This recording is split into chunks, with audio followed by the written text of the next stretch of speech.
Assalamualaikum warahmatullahi wabarakatuh. Alhamdulillah, puji dan syukur senantiasa kita panjatkan kepada Allah Subhanahu wa Ta'ala, Zat yang Maha Mulia yang telah memperjalankan hambanya Rasulullah Muhammad Sallallahu Alaihi Wasallam dari Masjidil Haram kepada Masjidil Aqsa yang telah diberkahi sekelilingnya. Subhanallazi asra bi abdihi lailam minal Masjidil Harami ilal Masjidil Aqsa allazi barakna haulah. Alhamdulillah, puji dan syukur selain kita panjatkan kepada Allah Subhanahu wa Ta'ala, juga salat dan salam senantiasa pula kita curah dan limpahkan kepada baginda Nabi besar Muhammad Sallallahu Alaihi Wasallam, manusia mulia yang senantiasa kita muliakan dengan cara menepati setiap perbuatan, setiap perkataan kita dengan perbuatan dan perkataan yang telah beliau Sallallahu Alaihi Wasallam ajarkan, yang telah beliau contohkan, teladankan kepada kita. Dan pada hari ini temanya sederhana, ngobrolin Isra Mi'raj. Karena memang ketika kita memperingati satu kejadian di dalam khazanah Islam, kita juga harus ngobrolin, kita juga harus ngulik, kita juga harus menganalisis, meneliti apa sih yang bisa kita ambil ibrohnya untuk kebaikan kita, untuk bisa kita gunakan dalam kehidupan kita sehari-hari. Jadi teman-teman sekalian, tahun lalu saya sudah pernah membuat satu video hadiah daripada Allah ketika Rasulullah dalam kondisi sulit. Dan ini adalah sebuah hal yang sangat penting ketika kita ingin memahami Isra Mi'raj dari sudut pandang yang berbeda. Karena kita tahu bahwa ketika para asatidz misalnya membahas tentang Isra wal Mi'raj, biasanya yang dibahas pasti adalah perintah sholat. Bahwasanya Isra Mi'raj itu ketika Allah menjumpai Rasulullah Shallallahu Alaihi Wasallam di Sidratul Muntaha, itu memberikan perintah sholat kepada Rasulullah yang awalnya 50, lalu kemudian di korting ya, di diskon menjadi 5 saja, lalu kemudian dari situlah kita mengenal perintah sholat 5 waktu, yang 17 rakaat yang dibebankan kepada kaum muslimin.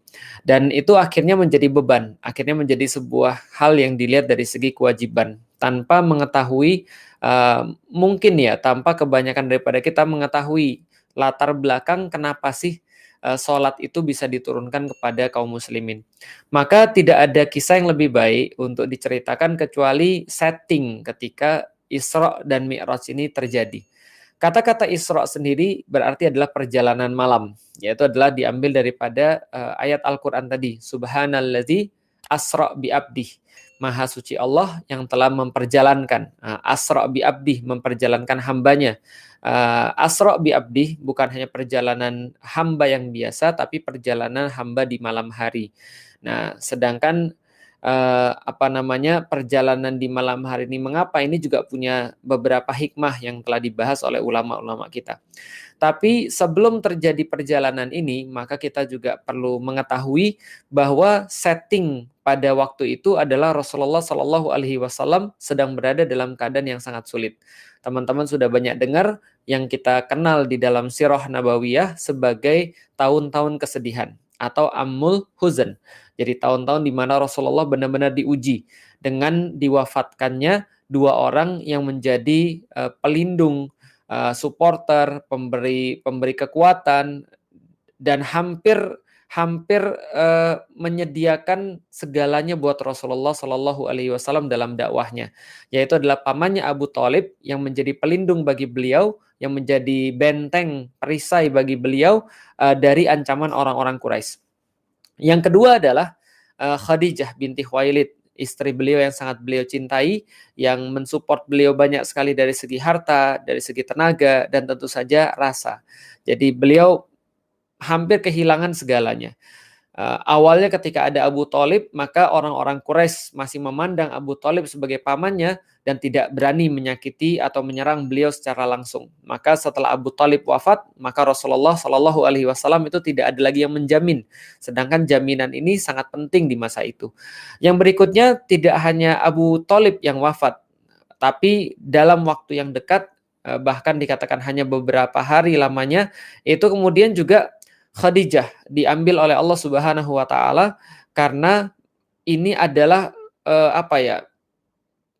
sebuah kejadian yang memukul. Karena kenapa? Karena ya Rasulullah itu benar-benar dibantu dengan adanya Khadijah istrinya. Kita ingat ya ketika Rasulullah Shallallahu Alaihi Wasallam menerima wahyu misalnya, maka Rasulullah dalam keadaan gemetar, dalam keadaan khawatir, dalam keadaan galau, dalam keadaan berkeringat, mengalami satu kejadian yang sangat outstanding, luar biasa gitu ya. Lalu kemudian datang pada Khadijah, Rasulullah mengatakan bahwa 50% itu kegalauanku hilang ketika melihat wajahnya Khadijah. Jadi kita bisa bayangkan bagaimana Khadijah menjadi supporter dalam hal perasaan, Khadijah menjadi supporter dalam hal harta, Khadijah juga menjadi supporter dalam hal tenaga. Semuanya itu dikhidmatkan buat Rasulullah Shallallahu Alaihi Wasallam, suaminya yang sangat dia cintai. Maka ketika kehilangan itulah amul huzn, ada tahun-tahun kesedihan, ada rasa sedih yang sangat memuncak karena banyak sekali musibah yang menimpa Rasulullah terjadi di waktu yang sama. Karena Rasulullah kehilangan Abu Thalib dan Khadijah, maka beliau mengharapkan dukungan manusia yang lain tentunya. Maka ketika beliau mendengar bahwa Bani Saqif di Taif itu menginginkan untuk membantu beliau, membantu dakwah beliau, beliau dengan sangat berharap, sangat sangat punya rasa ingin betul untuk mendapatkan dukungan daripada orang-orang di Taif, maka beliau berjalan kaki dari Makkah ke Taif untuk mendapatkan dukungan itu. Tapi kita sudah paham apa daya ketika sampai ke Taif, maka beliau disambut dengan lemparan batu karena provokasi yang dilakukan oleh orang-orang yang jahil kepada para remaja dan anak-anak muda yang sudah menyiapkan batu untuk melempari Rasulullah Shallallahu Alaihi Wasallam. Meskipun Rasulullah memutar balik lalu kemudian pulang ke Makkah, orang-orang tidak berhenti untuk melempari Rasulullah hingga kakinya berdarah. Dan karena itulah Rasulullah kemudian mengadu kepada Allah, ya Allah, aku mengadu dengan kelemahan cara dakwahku, sedikitnya strategiku, dan lemahnya diriku dalam mendakwai manusia. Hanya saja aku tidak tahu kemana lagi aku harus pergi kepada musuh. Apakah akan aku serahkan diriku kepada musuhku atau orang-orang yang menungguku untuk menimpakan kecelakaan dan seterusnya. Maka beliau sangat sedih pada saat itu. Dalam kesedihan inilah kemudian Allah menghibur Rasulullah Shallallahu Alaihi Wasallam dengan Isra, dengan perjalanan ini. Maka ayat ini menceritakan tentang bagaimana Rasulullah Shallallahu Alaihi Wasallam ketika dihibur oleh Allah dalam bentuk traveling, dalam bentuk jalan-jalan ya. Subhanalladzi asra bi abdihi lailan. Maka maha suci Allah yang telah memperjalankan hambanya pada malam hari. Pada malam hari, kenapa pada malam hari? Ada beberapa hikmah. Yang pertama adalah ya malam hari itu kan tenang, syahdu, saat yang tepat untuk berkumpul, saat yang tepat untuk beribadah, saat yang tepat untuk bisa melakukan hal-hal dengan orang-orang yang dicintai. Maka perjalanan di malam hari itu menandakan kesemuanya. Dan juga tidak hanya itu, tapi juga bersesuaian dengan kondisi yang dialami oleh Rasulullah pada saat itu, seolah-olah kesulitan itu adalah tanda-tanda kegelapan. Tidak hanya kesulitan ketika ditinggal oleh orang-orang penting, tapi di saat itu juga Rasulullah juga diboikot keadaannya dan menyaksikan para sahabat dalam kondisi yang sangat terbatas, bahkan dikatakan kondisinya yang sangat sengsara karena mereka mengatakan di saat kami diboikot itu apa yang kami makan dengan apa yang kami keluarkan itu bentuknya sama. Karena yang dimakan ya daun atau kulit pohon dan seterusnya. Jadi ini menimbulkan kesedihan luar biasa lagi di sisi Rasulullah karena menyaksikan para sahabat itu sangat tertekan, sangat tertindas, sangat sengsara, tapi mereka tetap percaya dan yakin pada Rasulullah Shallallahu Alaihi Wasallam. Ini kondisi malam disesuaikan.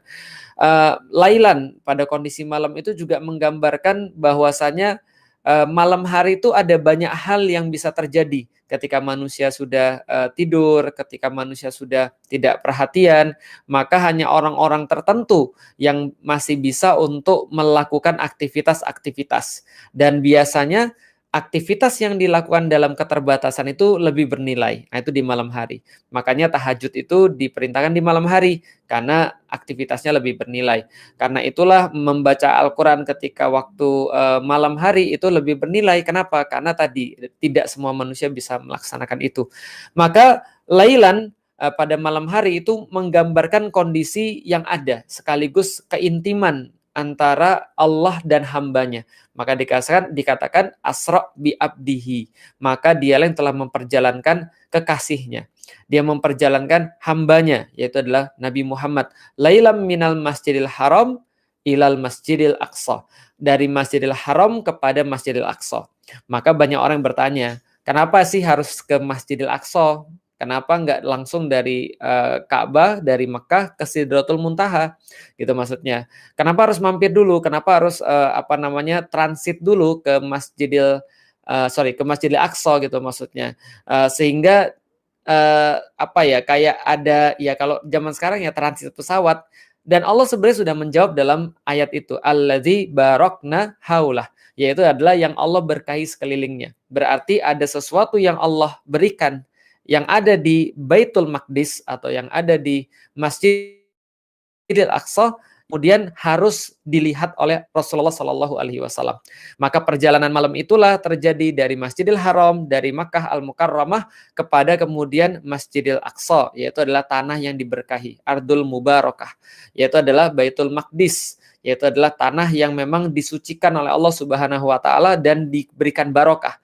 Ada ulama yang kemudian menyatakan seandainya kalau dikatakan allazi barokna haulah, bahwa sekelilingnya saja sudah begitu barokah, apalagi pusatnya, yaitu adalah tempat Rasulullah Shallallahu Alaihi Wasallam Mi'raj ke Sidratul Muntaha. Tentunya disitulah pusatnya. Dan banyak yang bisa terjadi dalam satu dalam satu tempat yang diberikan enhancement. Contoh kayak gini misalnya. Saya pernah bahas ya teman-teman sekalian. Kalau misalnya kita itu memperjalankan satu benda itu di tempat tertentu ya. Contoh misalnya mobil di jalan. Itu ada friksi yang memperlambat mobil itu berakselerasi. Jadi kalau seandainya teori siapa tuh ya? Teori Newton ya. Jadi kalau satu barang yang bergerak kan tidak akan pernah berhenti. Dia akan bergerak terus-menerus selama tidak ada yang menghentikan gitu ya. Atau teori siapa? Nanti silakan dikoreksi ya. Pokoknya teori fisika mengatakan bahwa kalau satu barang tuh terus-menerus bergerak, dia tetap akan bergerak sampai ada friksi. Jadi artinya kalau seandainya namanya mobil, lalu kemudian masih jalannya di jalan raya, itu pasti kecepatannya akan mencapai satu titik tertentu yang dia nggak mungkin lewat di situ. Sama kayak misalnya kalau misalnya kereta masih jalannya di rel, itu pasti kecepatannya gitu-gitu aja. Tapi begitu ada manusia yang memberikan enhancement terhadap relnya itu, memberikan tambahan terhadap jalannya itu bisa jadi kendaraan yang sama bergeraknya lebih cepat. Contoh misalnya kayak di luar negeri ya, di Perancis itu sudah ada kereta yang namanya maglev. Magnet levitation ya. Jadi sebuah rel yang dibuat dengan magnet, jadi keretanya tuh nggak nyentuh rel sehingga dia bisa jalan lebih cepat. Yang pengen saya sampaikan adalah ya sama kayak Baitul Maqdis gitu maksudnya. Ketika ada satu daerah yang Allah berkahi, Allah berikan enhancement di situ, maka bisa jadi yang terjadi di sana lebih daripada yang terjadi di tempat biasa. Contoh misalnya, kebanyakan orang yang pergi umroh itu menyampaikan ada banyak hal yang mereka tuh rasa biasa di tempat mereka di Indonesia misalnya mereka rasa biasa, tapi begitu sampai ke Mekah Mekah Al-Mukarramah itu, maka kemudian terjadi sesuatu yang luar biasa. Ada teman yang mengatakan kemarin, saya tuh makan nasi di sana tuh rasa enak banget. Ya wajar lah, ada barokah tambahan di situ. Bahkan sekadar nongkrong di depan Ka'bah itu rasanya kayak nggak tergantikan, kayak nggak mau pulang. Itulah barokah. Bahkan ketika kita cuma datang ke sana, ngelihat aja nangis, itulah barokah. Jadi ada banyak hal yang nggak masuk akal di tempat yang biasa, tapi bisa terjadi di situ. Di Mekah kita bisa nangis sampai sepuas-puasnya, kita bisa curhat ke Allah. Yang mungkin kalau di sini ya kayak apa ya? Kayak mungkin loh kok nggak sama kayak di situ ya? Ya wajar lah. Namanya juga ada barokah tambahan di situ. Apalagi di Baitul Maqdis. Jadi kira-kira gitulah. Apalagi di Masjidil Aqsa. Allah ingin sampaikan bahwa kenapa harus transit? Karena kamu harus melihat di situ. Ada banyak pembahasan kenapa harus transit di Masjidil Aqsa.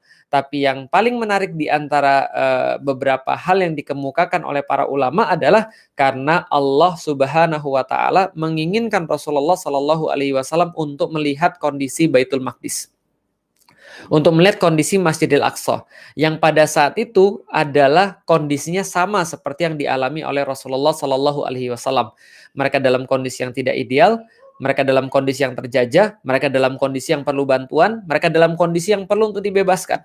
Maka seolah-olah Allah ingin menyampaikan pada Rasulullah, kamu nggak sendiri. Ini loh ada yang sepenanggungan, ada yang di satu sampan gitu kan ya, ada yang satu nasib, dan kamu harus memperhatikan mereka agar satu saat kelak nanti kamu bisa melakukan sesuatu untuk bisa membantu mereka. Maka ini adalah salah satu arahan daripada Allah Subhanahu wa taala kepada Rasulullah, sekaligus sebuah hiburan kepada Rasulullah, traveling dari Masjidil Haram kepada Masjidil Aqsa yang kemudian diberkahi sekelilingnya, mendapatkan pelajaran sekaligus hiburan dari sana sebelum berjumpa dengan Allah ke Sidratul Muntaha. Ini adalah salah satu hikmah yang bisa kita dapatkan. Dan pada saat itu apakah Masjidil Aqsa bentuknya kayak sekarang? Ya enggak lah. Yang namanya masjid itu enggak mesti bangunan. Yang namanya masjid itu artinya tempat sujud. Dan tempat sujud itu bisa berarti cuma sebidang tanah saja. Yang kalau sekarang teman-teman lihat, itulah kompleks Aqsa itu, kompleks Al-Aqsa itulah namanya Masjidil Aqsa. Jadi bukan yang kubah emas, itu bukan ya. Karena kubah emas itu namanya kubah sokhro, kubah batu. Bukan juga cuman masjid kibli atau masjid yang berwarna kayak abu-abu kebiruan itu, bukan hanya itu. Tapi satu kompleks itu, satu kota itu. Nanti kalau teman-teman lihat postingan saya yang terakhir di Instagram, teman-teman bisa ngelihat itulah satu kompleks namanya Masjidil Aqsa. Jadi Masjidil Aqsa itu satu kompleks yang waktu itu belum punya bangunan. Nah, ketika Rasulullah Shallallahu Alaihi Wasallam melihat ke sana, ini adalah sebuah pertanda bahwa Rasulullah harus memperhatikan memang Masjidil Aqsa. Dan ini bukan yang pertama. Ketika Rasulullah menerima ayat wattini wazzaitun waturi sinin dan seterusnya, maka Allah juga ingin mengarahkan pandangan Rasulullah pada Baitul Maqdis, kepada Syam, kepada Ardul Mubarakah, yaitu adalah tanah yang berkah itu, yaitu adalah tanah Baitul Maqdis. Kenapa? Karena zaitun dan tin ya tumbuhnya di situ. Sedangkan di Mekah itu ya tumbuhan-tumbuhan itu sulit tumbuh dan mungkin tidak ada di situ. Dan ini adalah satu perkara lagi bahwa kita harus memperhatikan ada kondisi saudara-saudara kita yang senantiasa terjajah, yang harus kemudian kita turun tangan di situ. Dan itu adalah diberikan pada Rasulullah Shallallahu Alaihi Wasallam. Nah, setelah kemudian berada di Masjidil Aqsa, dari situlah Allah memilih tempat itu menjadi transit dari manusia menuju ilahiyah. Jadi dari sesuatu yang bersifat ardi menuju sama gitu kan ya. Maka dikatakan asra bi abdi lailan minal masjidil haram ilal masjidil aqsa. Dari Masjidil Aqsa kemudian Rasulullah Shallallahu Alaihi Wasallam mi'raj, naik ke Sidratul Muntaha. Dari situ maka itulah disebut dengan barokahnya Allah yang paling utama di tanah itu, kemudian nyambung langsung ke langit. Dan disitulah Allah memberikan sebuah perintah kepada Rasulullah Shallallahu Alaihi Wasallam bahwa kaum muslimin boleh melakukan sholat 5 waktu. Nah, jadi bahasanya bukan beban, tapi justru boleh melakukan sholat 5 waktu. Kenapa? Karena di zaman itu orang-orang secara etika itu merasa bahwa kalau mereka mau minta sesuatu kepada Allah, maka mereka harus meminta melalui Rasulnya, harus meminta melalui perantaranya. Kalau misalnya teman-teman pernah nonton Avatar Aang ya, Aang itu kan penghubung antara dunia manusia dan dunia roh gitu ya. Lah, kalau para rasul dan para nabi itu ya penghubung antara manusia dengan Tuhan, kira-kira gitulah. Maka mereka selalu meminta kepada para nabi dan para rasul kepada Allah untuk menjadi perantara mereka kepada Allah. Misal, kaum Nabi Musa kan gitu ya, wahai Musa, tolong dong kami dimintain makanan, lalu turun mana wasalwa. Mana wasalwa kurang, kami minta timun, kami minta bawang merah, kami minta bawang putih, sayur-sayuran, adas gitu kan ya, mentimun dan seterusnya. Mereka juga mintanya pada Nabi Musa untuk Nabi Musa minta pada Allah. Dan Nabi Isa juga gitu. Jadi ketika mereka mau minta makan, wahai Isa, tolong dong mintain sama Tuhan gitu ya, untuk menurunkan kepada kami makanan dari langit gitu ya. Dan begitu juga nabi-nabi yang lain, mereka senantiasa dijadikan sebagai perantara karena para manusia di zaman itu merasa bahwa mereka tidak pantas, dan kalau seandainya minta kepada Allah melalui para nabi, maka lebih cepat nyampainya dan lebih cepat dikabulkannya dan chance-nya lebih tinggi. Nah, maka Kali ini Allah pengen bilang, dalam kondisi sulit itu di mana kaum muslimin makannya nggak jelas, nggak boleh berdagang, nggak boleh punya penghasilan, nggak boleh punya penghidupan, mereka harus makan dengan cara yang sangat terbatas, dan seterusnya. Maka Allah katakan, dalam kondisi yang sangat sulit kayak gini, maka Anda boleh bypass langsung ngomong ke saya. Maka Anda boleh bypass langsung minta ke saya apa yang Anda keluhkan. Iyyaka na'budu wa iyyaka nasta'in. Maka kepada Allah lah kalian meminta dengan segala sesuatu, yang diawali dengan kepada Allah kalian beribadah. Maka inilah sholat 5 waktu, ibadah kalian sekaligus Anda boleh langsung bypass kepada Allah, tidak perlu lagi lewat para nabi, sekarang Anda punya mi'raj Anda sendiri. Kalau seandainya mi'rajnya Rasulullah itu adalah pergi ke tempat Sidratul Muntaha, maka itu mi'rajnya kita adalah sholat, di mana tidak ada hijab antara seorang hamba dengan Tuhannya. Dia bisa minta apapun, dia bisa mengeluhkan kesulitan apapun, dia bisa menyampaikan kepayahan apapun, dia bisa melakukan apapun, bukan melakukan apapun, dia bisa untuk mencurahkan apapun kepada Allah Subhanahu wa taala. Itulah saatnya 5 kali sehari. Maka kaum muslim ketika mendengar bahwa mereka mendapatkan kebolehan untuk sholat 5 kali sehari, mereka senang bukan main. Kenapa? Akhirnya kita bisa bypass langsung pada Allah. Kita bisa langsung ngomong kepada Allah. Ada forum di mana kita tuh dikasih ketemu sama Allah. Ya kayak ginilah. Saya nggak tahu ya, mungkin saya aja GR kali ya. Tapi ada yang ngomong, Ustadz, ini dong, live dong. Kita senang kalau misalnya kita dijumpai lewat live gitu kan ya. Live sekali nggak cukup, 2 kali, 3 kali. Ya kalau nggak bukan saya lah, taruhlah gini deh. Ya taruhlah misalnya orang yang sangat Anda kagumi. Anda kan pasti mau ketemu sama dia. Nah kalau misalnya dijadwalkan 5 kali sehari kan luar biasa. Nah itulah Allah kepada hamba-hambanya. Dijadwalkan 5 kali sekali untuk dengar pendapat, 5 hari sekali gitu maksudnya. Untuk dengar pendapat, Anda punya keperluan apa, Anda punya kerisauan apa, Anda punya kegalauan apa, Allah mendengar dan Allah akan mengabulkan apapun doa kita. Wa qala rabbukum ud'uni astajib lakum. Kata Allah, maka berdoalah kepadaku, niscaya akan aku kabulkan. Wasta'inu bisabri wasalah. Bagi kalian yang susah, bagi kalian yang sedih, bagi kalian yang sulit, bagi kalian yang sengsara, nggak tahu lagi mau ngomong kemana. Dalam kondisi di mana manusia menyempitkan kalian, nih Allah luaskan untuk berjumpa dengan Allah Subhanahu wa taala lewat salat. Ayo minta, wasta'inu bisabri wasalah. Ayo minta tolong kepada Allah dengan sabar dan salat. Maka ini yang memberikan sebuah kelapangan hati bagi kaum muslimin dan memberikan kelapangan hati pada Rasulullah Shallallahu alaihi wasallam. Betapa tidak ketika seluruh manusia menyempitkan beliau, Allah meluaskan beliau. Ketika seluruh manusia merendahkan beliau, Allah mengangkat beliau ke langit tertinggi. Ketika seluruh manusia menghinakan beliau, Allah memuliakan beliau dengan cara langsung berbicara kepadanya. Ketika manusia membuat beliau tidak bisa bergerak kemana-mana, disitulah Allah memperjalankan beliau dari Masjidil Haram kepada Masjidil Aqsa yang telah diberkahi sekelilingnya. Masya Allah. Maka ada banyak sekali pelajaran yang bisa kita dapat. Setelah kemudian Isra dan Mi'raj ini kemudian terjadi, maka kaum muslimin terus-menerus dengan semangat, mereka dengan happy meminta tolong pada Allah.